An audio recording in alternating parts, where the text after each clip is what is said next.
Group captain Asim Tariq کی شہادت کا معاملہ، فائرنگ کرنے والے سپاک ملزم کو گرفتار کر لیا گیا۔ آئی جی اسلام آباد علی ناصر رضوی نے پریس کانفرنس میں تصدیق کر دی، کہا کہ ملزم پر جنون سوار تھا۔ وہ لڑکی کو زبردستی لے کر جانا چاہتا تھا۔ شہید عاصم طارق کی مداخلت پر ملزم نے ان پر گولی چلا دی۔ ملزم محمد سعد عباسی کی عمر 21 سال ہے۔ گولی گروپ کیپٹن کو لگی جس سے ان کی موت واقع ہوئی اور وہ شہید ہو گئے۔ گروپ کیپٹن عاصم طارق نے وہی کیا جو ایک ذمہ دار شہری کرتا ہے۔ بندہ فائر مارنے کے بعد جب وہاں سے گیا ہے تو ہمارے لیے ایک بہت بڑا چیلنج تھا۔ چیلنج اس لیے تھا کہ ہمیں یہ چیز کلیئر ہونا، کیونکہ اس خاتون نے اس کا گھر نہیں تھا دیکھا، اس خاتون کا اس کے ساتھ جو ایک آنا جانا تھا یہاں پر وہ ہارڈلی 10 ڈیز کی، وہ ایک صرف پک اینڈ ڈراپ کی افیلیشن تھی۔ اب اس کو ڈھونڈنے کے لیے ہمارے لیے اسلام آباد پولیس کے لیے اس واقعے کو اس سے کرنے کے لیے ایک چیلنج ہمارے سامنے تھا۔ اللہ کے فضل و کرم سے آپ جانتے ہیں ہم نے اس طرح کی جو پریس کانفرنسز کی ہیں، آپ کے سامنے ہم نے مختلف کیسز رکھے ہیں جس میں ہم نے ودن شارٹیسٹ پاسبل ٹائم تمام کیسز کو ٹریس کیا۔ اس کیس کو ٹریس کرنے کے لیے 11 ٹیمیں تشکیل دی گئیں۔ پاک فضائیہ کے گروپ کیپٹن عاصم نے 9 ایونیو پر خاتون کی عزت اور جان بچاتے ہوئے جام شہادت نوش کر لیا۔ متاثرہ خاتون کے مطابق ملزم سعد اسے زبردستی اغوا کر کے لے جا رہا تھا کہ پاک فضائیہ کے جرری جوان نے بروقت مداخلت کر کے اسے محفوظ بنایا۔ ملزم نے بدکلامی کے بعد فائرنگ کر دی جس سے گروپ کیپٹن عاصم شہید ہو گئے۔ دوسری جانب گروپ کیپٹن کو شہید کرنے والے ملزم کو بھی گرفتار کر لیا گیا۔ پاک فضائیہ کے نڈر اور فرض شناس افسر کا عظیم کارنامہ۔ گروپ کیپٹن عاصم نے خاتون کی عزت اور جان بچاتے ہوئے اپنی قربانی دے کر بہادری اور غیرت کی ایک نئی تاریخ رقم کر دی۔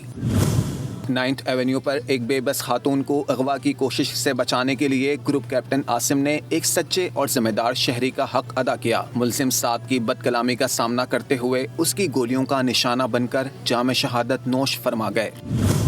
متاثرہ خاتون کے بیان کے مطابق ملزم اسے زبردستی اغوا کر کے کہیں لے جا رہا تھا کہ اس دوران پاک فضائیہ کے اس جوان نے بروقت مداخلت کر کے اس کی چادر اور 4 دیواری کو محفوظ بنایا۔ شہید نے اپنے سوگواران میں ایک بیوہ، بیٹی اور بیٹا چھوڑے ہیں۔ پوری قوم آج اپنے اس ہیرو کو عقیدت کا سلام پیش کر رہی ہے۔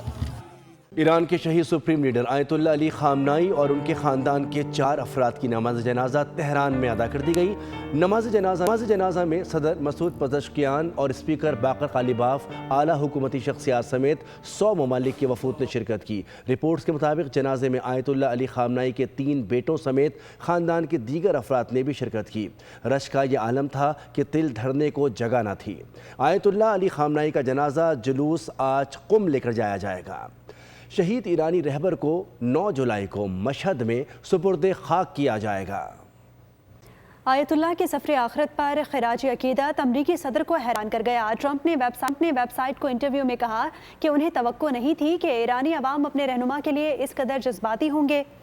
ساتھ یہ بھی کہا کہ چاہتے تو اس جنازے میں موجود تمام افراد کو نشانہ بنا سکتے تھے مگر ایسا نہیں کیا۔ حیرت کا اظہار کیا، شرانگیز بیان دیا۔ آیت اللہ خامنائی اور ایران سے متعلق امریکی صدر دوہرا رد عمل دے گئے۔ نیوز ویب سائٹ کو انٹرویو میں دل کو لگی بات کہی۔ کہا ایرانی عوام کی شہید رہبر سے عقیدت ناقابل یقین تھی۔ آیت اللہ خامنائی سے عوامی لگاؤ نے انہیں حیران کر دیا۔ ان کا خیال تھا کہ عوام خامنائی سے نفرت کرتے ہیں۔ اس کے ساتھ ٹرمپ نے مکرو ارادہ بھی ظاہر کیا۔ ان کا کہنا تھا اگر چاہتے تو جنازے میں موجود تمام افراد کو نشانہ بنا سکتے تھے، تاہم ایسا نہیں کیا۔ ایسا کرتے تو مذاکرات کے لیے کوئی باقی نہ رہتا۔ امریکی صدر کا کہنا تھا ایران اور امریکہ نے باہمی اتفاق سے جاری مذاکرات میں عارضی وقفہ کرنے کا فیصلہ کیا ہے، تاہم مستقبل میں سفارتی عمل دوبارہ شروع ہونے کے امکانات بھی موجود ہیں۔ تہران میں ایرانی وزیر خارجہ عباس عراقچی کی حماس اور حزب اللہ کے وفود سے ملاقات ہے۔ عباس عراقچی نے اسرائیلی جارحیت کے خلاف دونوں ممالک کی حمایت جاری رکھنے کے عزم کا اظہار کیا۔ حزب اللہ کے وفد سے گفتگو میں ایرانی وزیر خارجہ نے کہا کہ مفاہمتی یادداشت کے مطابق لبنان میں جنگ کے خاتمے کی کوشش جاری رکھی جائیں گی۔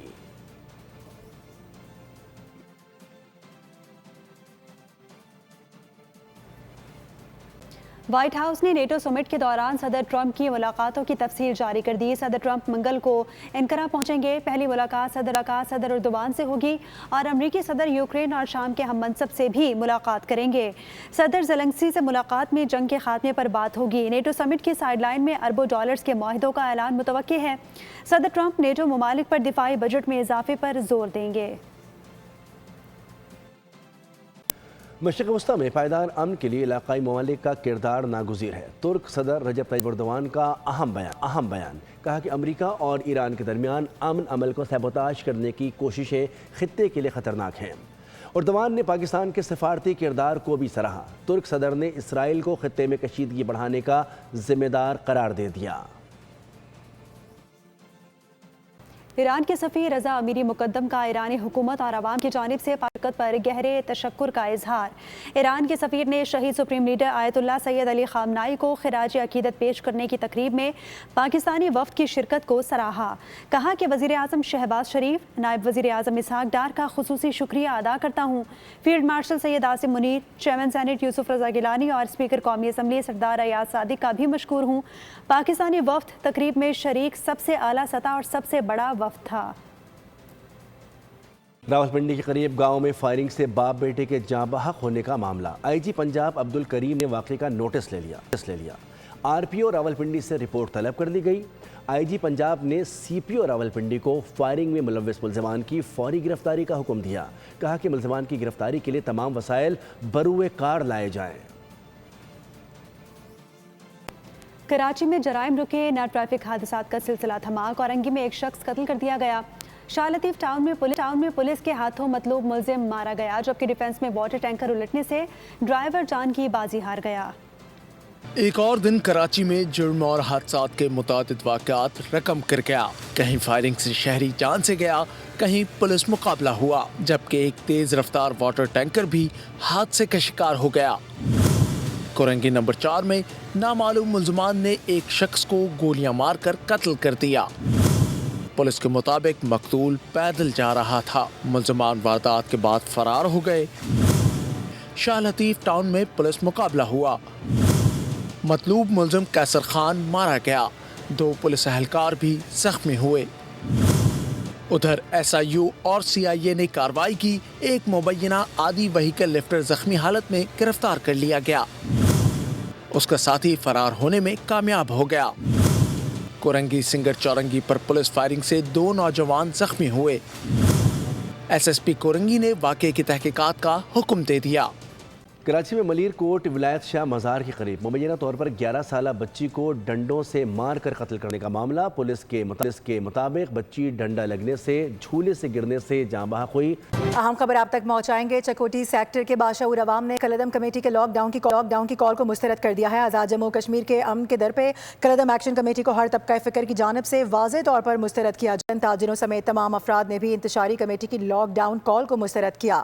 چکوٹھی اور گردنواں میں معمولات زندگی جاری ہیں اور شہری دکانوں سے روزمرہ کی خریداری کرتے بھی نظر آ رہے ہیں۔ چکوٹھی بازار کے تاجروں نے پاکستان اور پاک فوج سے اظہار یکجہتی کے لیے راجہ قاصد کی قیادت میں اجلاس منعقد کیا اور اس اجلاس میں شریک تاجروں نے انتشاری کمیٹی کو مسترد کرتے ہوئے پاکستان اور پاک فوج کے حق میں نعرے بلند کیے۔ پولیس کا کوئی افسر بھی ہو، صاحب ہو، کوئی بھی ہو، چیلنج ویلی آزاد کشمیر کی 10 اضلاع کی میں بات کرتا ہوں، اللہ کے فضل سے اس وقت آزاد کنٹرول ہیں۔ اگر آپ اتنے بہادر ہو، اتنے آپ دلیر ہو تو میدان میں کیوں نہیں آتے؟ ہم کل بھی پاک فوج کے ساتھ تھے، ہم آج بھی پاک فوج کے ساتھ ہیں۔ میں فیصل ممتاز راٹھور سے مطالبہ کرتا ہوں کہ آپ اندر گھس کر کیوں چھپے ہوئے ہو؟ آپ کے عناصر، آپ کے ورکر بھی ان شر پسند عناصروں کو آواز دے رہے ہیں، ان کو کھانا کھلا رہے ہیں، ان کے خلاف بھی کارروائی کی جائے۔ میں ریاست سے مطالبہ پھر کرتا ہوں کہ میں اپنے کسی پولیس والے بھائی کو شہید ہوتے ہوئے نہیں دیکھ سکتا، میں اپنے کسی فوجی بھائی کو شہید ہوتے ہوئے نہیں دیکھ سکتا۔ پھر ان کے خلاف کارروائی کی جائے، کیونکہ یہ ریاست کو یرغمال بنانا چاہتے ہیں۔ ہم ریاست کے صورتکار ہونے پر فخر محسوس کرتے ہیں۔ یہاں پہ جو چند شر پسند عناصر ہیں، میں ان کو بھی کہنا چاہتا ہوں کہ ریاست آپ پہ ہاتھ ڈالے یا نہ ڈالے،